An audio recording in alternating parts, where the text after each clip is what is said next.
palabas na tayo ng Bria. Medyo tinanghali lang tayo kasi hinatid ko pa sila mama sa turbina. Time check 9:14 AM. Check natin kung anong oras tayo makakarating ng San Narciso, Quezon.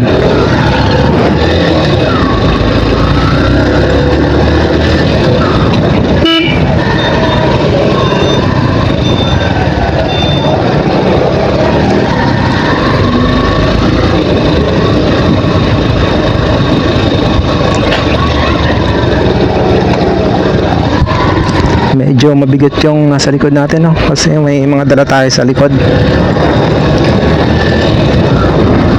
Kaya dahan-dahan lang tayo.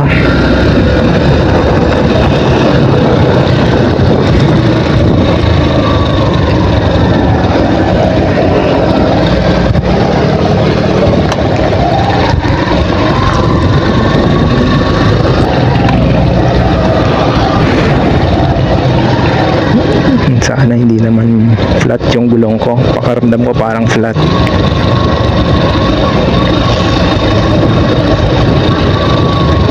Or malambot lang yung shock. Kaya ganon.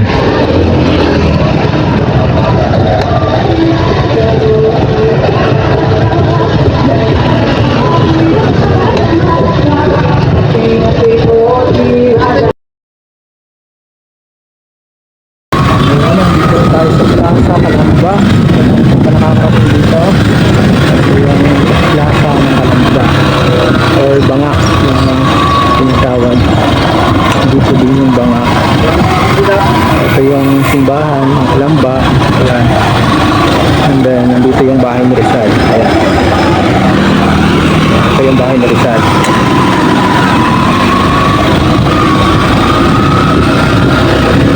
Samahan niyo ako sa aking biyahe. Magtas tayo.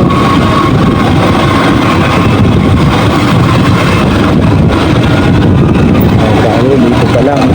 Ang dami ng sasakyan. Traffic pa.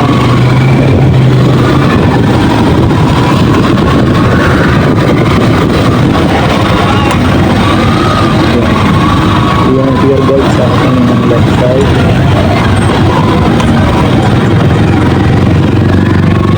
Ganun kami ng minulay bakit ngayon kasi dali na ako ng minulay medyo malapit Bria. Ito mapapansin nyo ang daming dyan dito yung pamilya ng mga tao.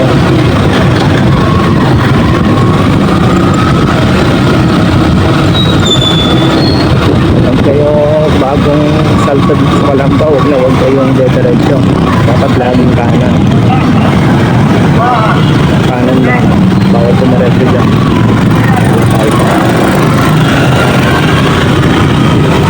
Kasi kung naman, kaliwa ka naman dito.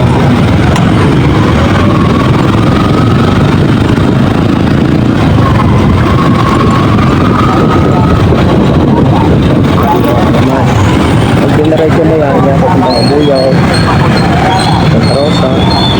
Dito tayo sa papuntang San Pablo, Batangas na kami. Dinadaw-daw natin ba.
Full tank tayo, pero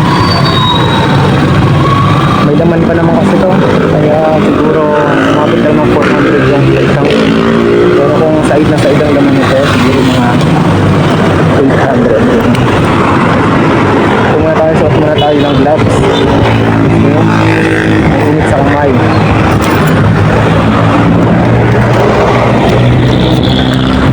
Lipat box ko, nainitan na. Ang init na ang top box. Okay pa naman yung pangarga natin.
Ayun, finally, papasok na tayo ng Quezon Province. Unang bayan na madadaan natin ay Chaong, Quezon. Ayan yung welcome ng Quezon Province. Yun, ang ganda. Hindi na ako nag-video dun sa may San Pablo kasi napaka-traffic. Ayan, ang ganda ng welcome. Dito na tayo sa malubak na daan. Yun, ramdam mo ang lubak. Magugulat ka na lang sa mga lubak dito eh. Lalo't gabi ka ng biyahe. Ako, pag hindi ka lumipad sa lubak, sa mga lubak na madadaanan mo,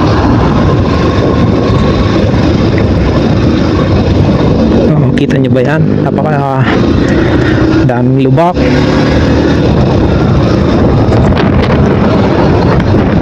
Pinutol ko na yung video sa may Batangas kasi ang init ng panahon.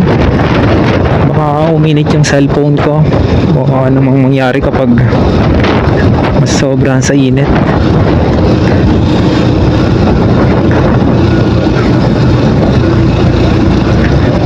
Time check 11:10.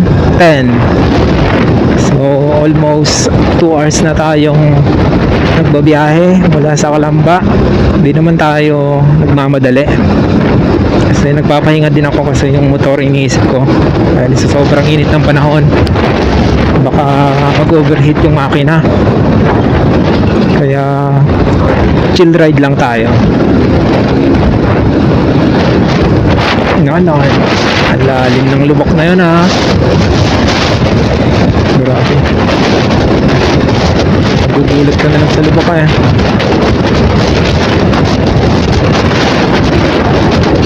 Tanghaling tapat no, imagine.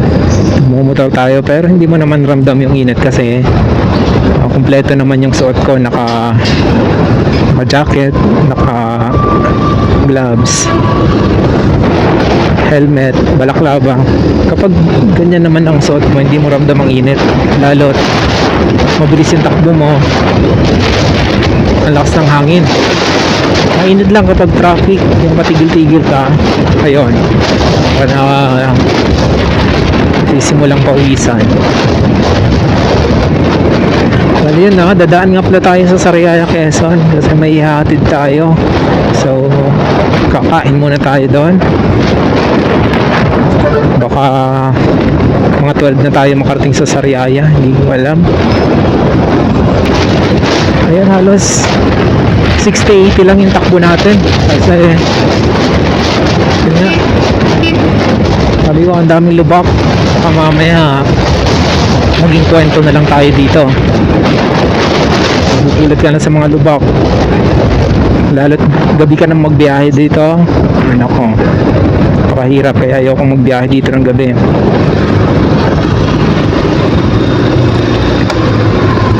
Yun, hindi siya dumaan.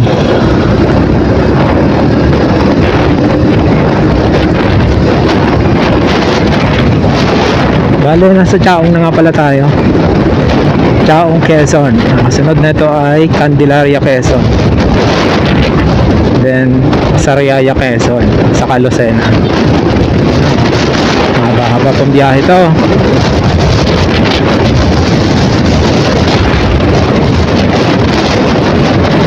Kapag madaling araw, last time nabiyahe ko madaling araw ako umalis, 2.5 hour ko lang tinakbo mula Calamba City hanggang Lucena kasi walang traffic.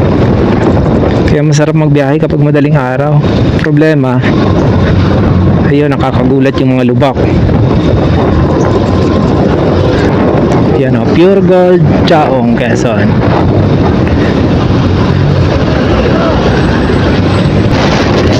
Yan o, sarap magmotor o. Smooth, smooth. Kahit mabigat yung karga natin, hindi natin ramdam kasi walang traffic. Bumibigat lang kasi ang motor once na nakatigil ka, pero kapag ganitong umaandar ka naman, hindi mo ramdam ang bigat ng motor. Yan o, ramdam na ramdam mo, nasa Quezon ka na kapag ganito kalawak yung palasadang makikita mo. So, hindi naman lahat ng daan dito sa Quezon ay lubak. Kagaya nito, banayad naman siya, aspalto.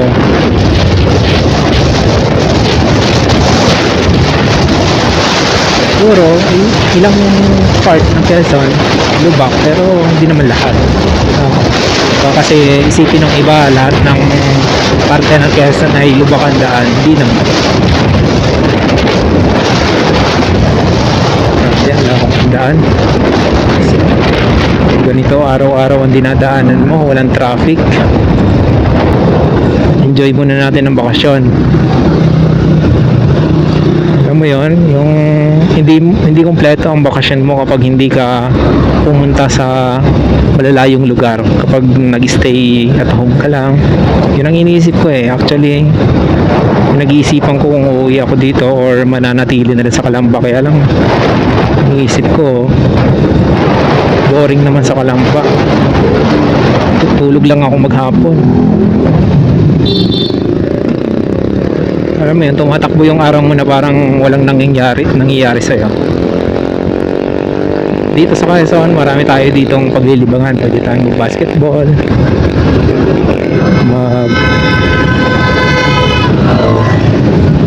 maglukad. Yan o, yun ang pangunahing hanap buhay dito, paglulukad. O eto ka na naman, umiiwas ng tingin,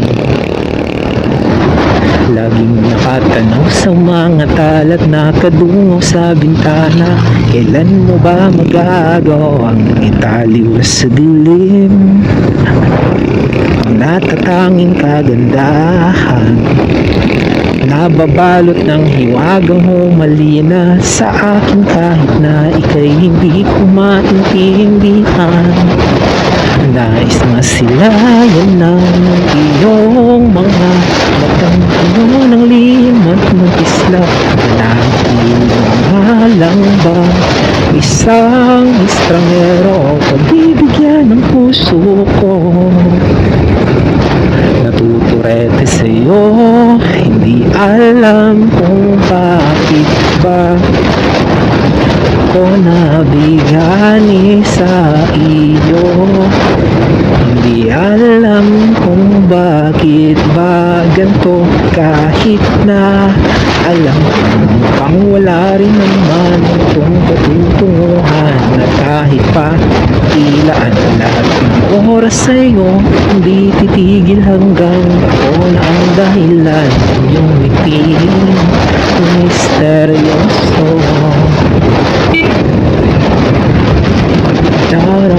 Ano, masarap kumanta habang nagmumotor. Chill ride lang. Tipong wala kang iniisip na problema. Huminto nga pala tayo kanina sa may bandang Tanawan, Batangas, at may nakausap akong isang rider din. At ang sabi niya, tinatanong kung ilang oras daw ang biyahe mula Calamba hanggang sa Narciso. Sabi ko 8 hours. Eh, kung siya daw, hirap na hirap daw siya noon, lalo't ang dami pang arga. Masakit daw din sa puwet. Depende naman kasi sa motor. May mga motor din kasing komportable kang upuan, hindi masakit sa puwet. Ito kasing motor ko, malapad ang upuan niya, kaya hindi masakit sa puwet. Yung ibang motor na experience ko, malapit pa lang yung na-drive ko, ang sakit na niya sa puwet. Kasi maliit yung upuan niya, hindi siya komportableng upuan. Ayun, based lang naman sa experience ko. Let's go, Candelaria, Quezon!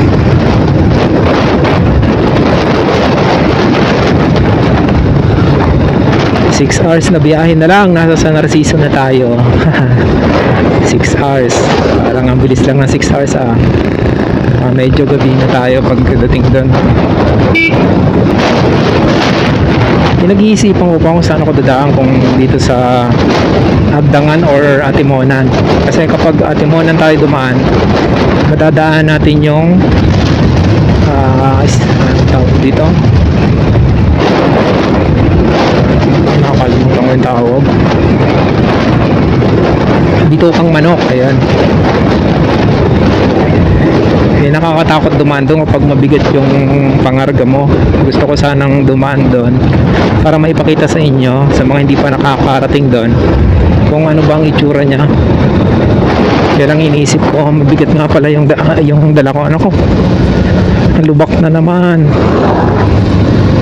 Buti na lang hindi mabilis ang takbo natin, dami palang lubak doon. So ayun, kapag hindi tayo nakadaan sa Atimonan at nagbago ang isip natin, next time na lang. No, hindi naman mawawala ng next time. Dito tayo sa may right side kasi ang daming lubak sa left. Kawawa na yung motor ko, nakakapagsalita lang to, sasabihin ano ba, yung ba akong hanapan ng magandang daan. Yun namang tao yung motor. Ayun. So malapit na tayo sa Sariaya, Quezon. Doon muna tayo kakain ng tanghalian kasi alas 11 magto 12 na. Nakakagutom na rin sa biyahe, pero tuloy-tuloy na tayo mamaya papuntang San Narciso. Ayun, Sariaya, Quezon tayo. Next na to ay Lucena.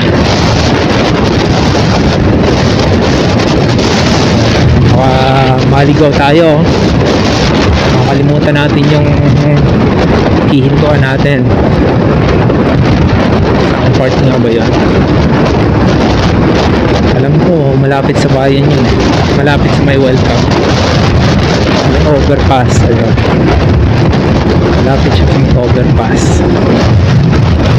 Nakakamiss yung mga ulam na pang probinsya, no? Mga gulay kapag nasa syudad ka, kasi commonly ang inuulam mo dyan isda, karne, mga instant hotdog, yung ganon.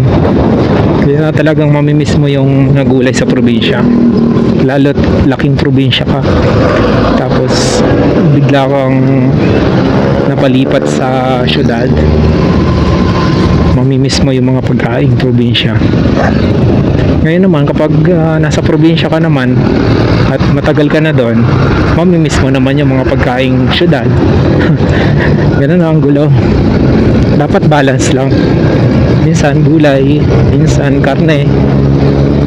Para hindi mamiss ang isa't isa. Yun.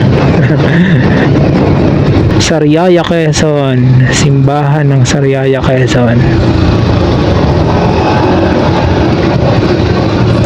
Nais masilayan ng iyong mga matang puno ng lihim at ng kislap, mananatili ng alang bang isang estranghero, pagbibigyan ng puso ko.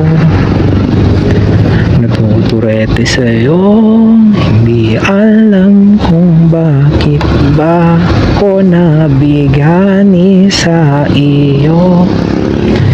Hindi alam kung ang daming kanto, hindi ko na maalala kung saan part dito yan. Saan part ba ng 7-Eleven ba? Dito ba tayo? O dun sa unahan? Ayan, wait lang ha. Hindi ko maalala.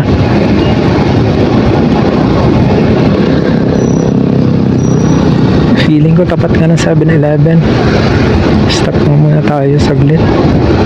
Check ko lang sa mapa. Nakalagpas na tayo eh.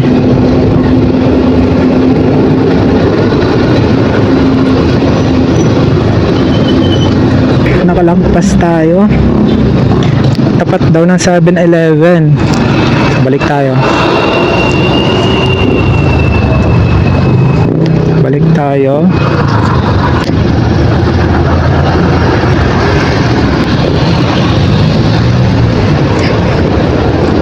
Ito na nga sa kanto na sinasabi ko kanina.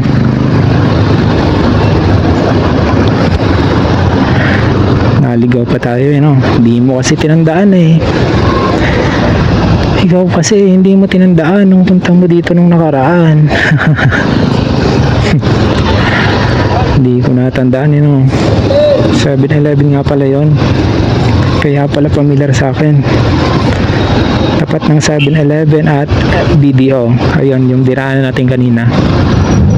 So, balik tayo doon para maibigay itong laptop at makakain na rin tayo. Ayun. Yun o. Dito na tayo magtanghalian. 7-Eleven. Eto. 7-Eleven. Ayan ang 7-Eleven. Dito tayo sa kantong to. Pasok. Eto ka. Dito.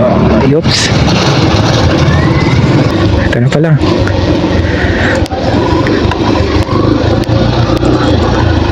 Hala. Oh, hi ka sa vlog ko. Okay, balik tayo. Time check. 1:20 PM. Bale, dumaan tayo ng Sariaya para ihatid yung laptop dun sa kapatid ko, and then kumain na rin tayo doon.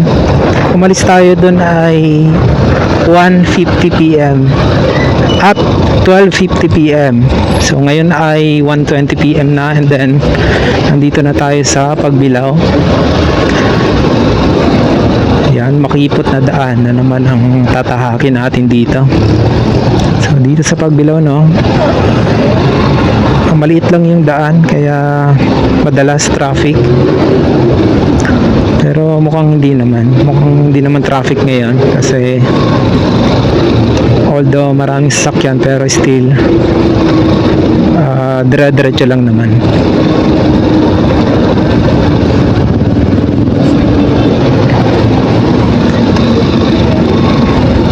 Ayan o, makikita nyo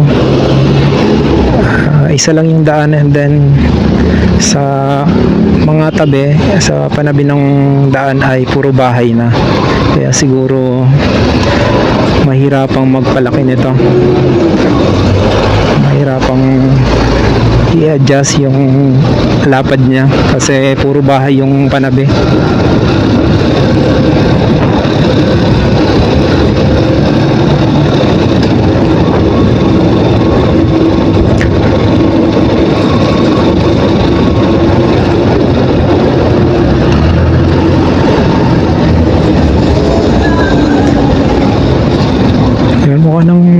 naman siya traffic.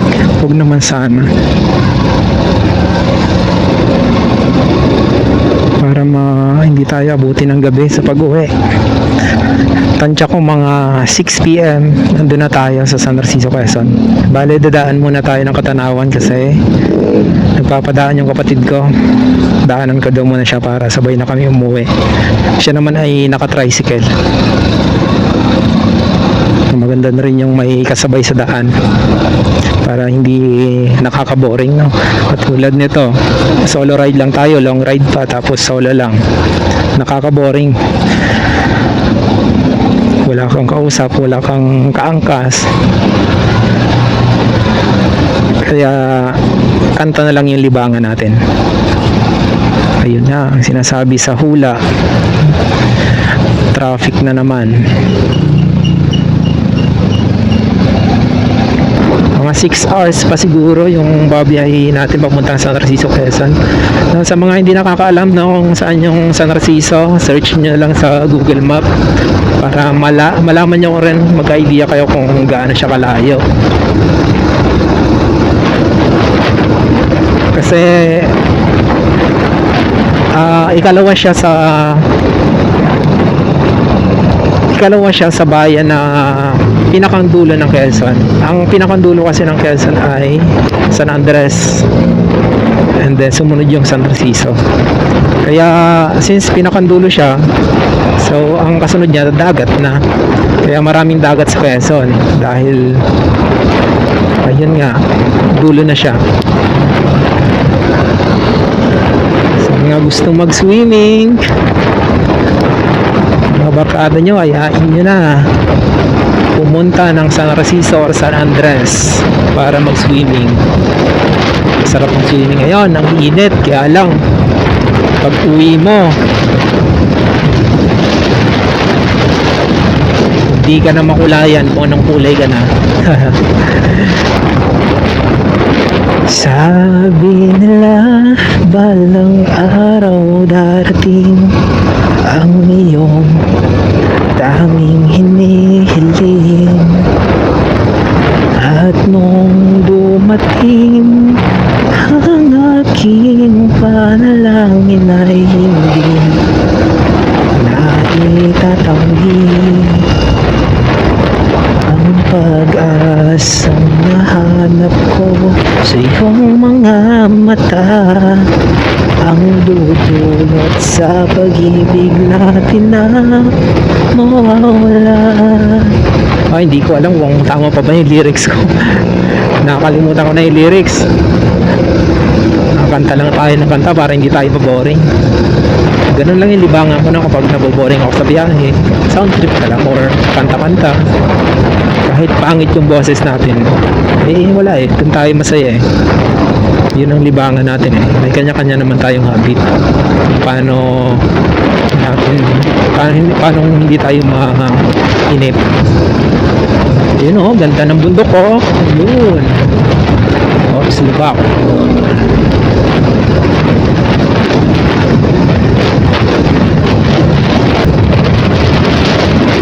Tumingin ka sa aking mga mata, hindi mo na kailangan pang magtanong ng paulit-ulit, ikaw lang iniibig.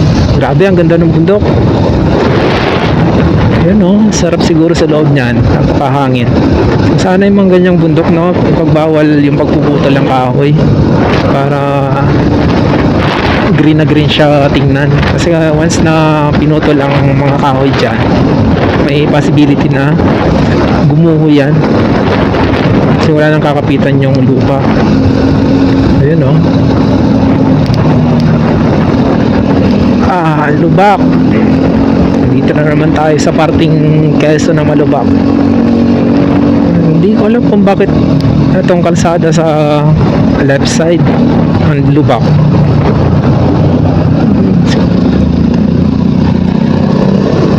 Dahil siguro sa mga ang lalaki ng dumadaan na sasakyan.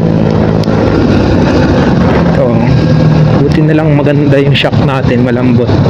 Hindi natin sumasabay siya sa lubak. Okay, time check. 2:55 p.m. So nandito na tayo sa Itogo, Quezon. So after nito, dadaan tayo ng Macalelon, General Luna, Catanawan, Mulanay, and then San Narciso. So parang four na bayan pa yung dadaan natin bago tayo makarating na San Narciso. Okay. Pero dadaan muna tayo sa Catanawan. So dadaan natin yung kapatid ko. Although siya naman ay naka-tricycle. So dadaanan lang natin para may kasabay tayo pa uwi. So yun o. So as you can see, kapag nakita mong ayan, Pitogo, Quezon, ayun yung bayan ng Pitogo. Dito tayo. Kapag nakita mong wala na masyadong sasakyan, ibig sabihin nun, nasa probinsya ka na. Tulad nito, ang linis ng daan. Pwede ka tumakbo dito ng 200. Kaya lang, hindi natin kaya yun. At hanggang 80 lang tayo. 80. Yan.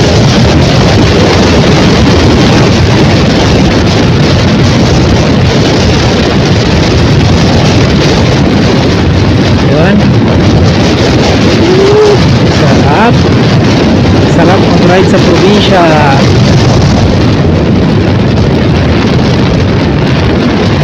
Sarap dito. Hayaan nyo na yung mga kabarkada nyong motor papunta dito.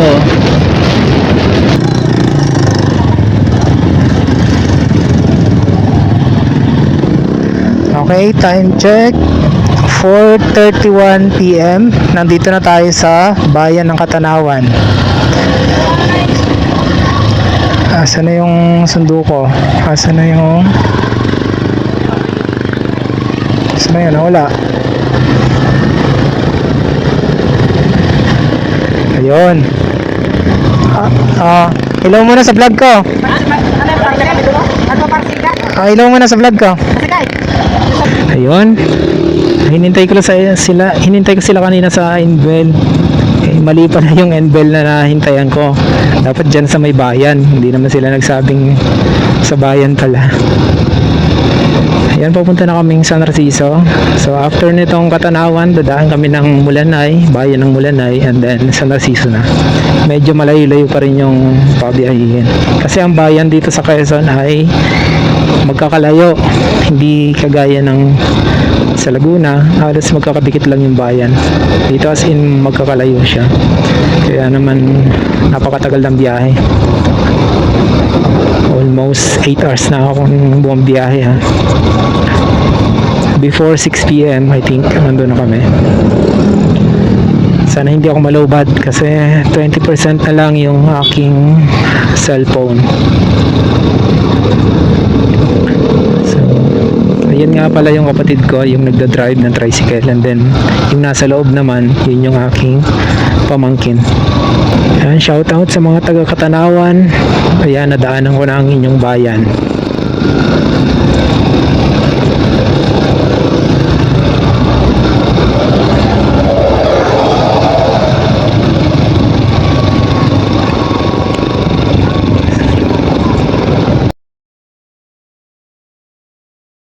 So ayun, nandito na tayo sa San Narciso, Quezon.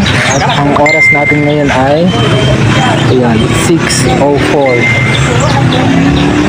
Grabe, almost 9 hours akong nasa kalsada. Nakakapagod din. So abangan nyo yung mga next activity na gagawin natin dito. Let's go!